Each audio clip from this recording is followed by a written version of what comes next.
How or why do you believe that the cultural diversity is essential to the success and growth of the organization in the industry today? This industry, which is the hotel industry. Sa tourism is need na to ang kanang isa ka brand as sa Pilipinas. So para identity po para sa ato then makakompete po ta sa other po other hotels na. Yes, oo. Tama kumbaga Pa-unique ta sa Yes, sir. Like maka-join ta sa international like sir. So kailangan nato mag-adapt yun po sa ilahagan sa cultural. Kumbaga i-promote na to ang ato ang sariling brand gani sir. Yes, sir.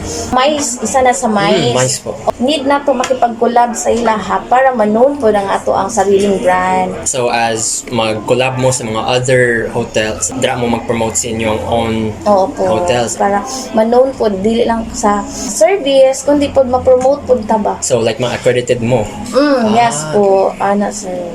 Okay, akong second question is ang current initiatives and strategies. What current strategies or programs or does the organization use to foster or used to like absorb ethnic diversity in this Sa mo nag-adapt ra mo sa unsay Yeah. ganaan sa mga unsay like nga listen po mo sa mga customers needs po? Yes po, sir. Actually, ang amo adyong ginaano sir gaari is dili lang sa service sir, kung dili pod nagaano pod ni og mga catering, mga seminars. Yes, sir. Mo na ang amo ang ginaano kana more on government ni bidding po sir. Sir. In terms of challenge and solution, ma'am, what are some of the common challenge you face in promoting cultural diversity?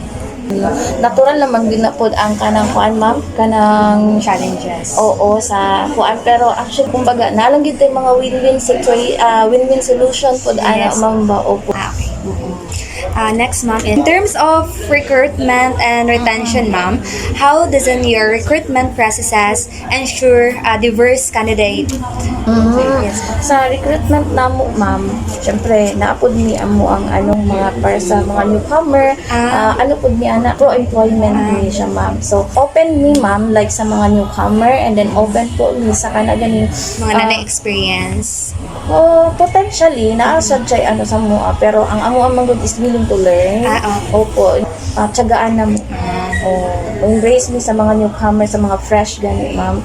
Si Palas manggod is pro-employment siya, willing siya mag-embrace mo mas mga kanang mga newcomer, basta willing to learn lang, tas mo abide sa rules, kanang Good evening, ma'am. So, in terms of ma'am, training and development, ma'am, what types of training or development programs does the company offer to enhance the cultural awareness? And in conclusion, okay sir. So far sir, sa mga inana sir lang siya, si Palas sir, kung unsa ang mga pakulo ni government diri sa local sir, mo na mo ang gina-attendan sir. And then if ever na ay mga nasa tourism like mga roll out din sa establishment like mga kanagin ato ang mga FBSE training o kana sir ginakandak na mo na sir kana may ana. Ma'am, for measuring success and impact, how do you measure the success of your diversity and in conclusion initiatives? Kumbaga dapat nami amo ang sariling identity, and then anyway si Palas naman din matagal na sa business, and then lang namo tong amo ang mga ganahan ni guest mo so kung i-enhance lang namo to, willing pod ni kung unsa ilahang mga open me for suggestion and lahang kuan ba Feedback, sir. oh yes sir, open me sir. This is my question now in future direction. What are your future goals for advancing cultural diversity in the organization?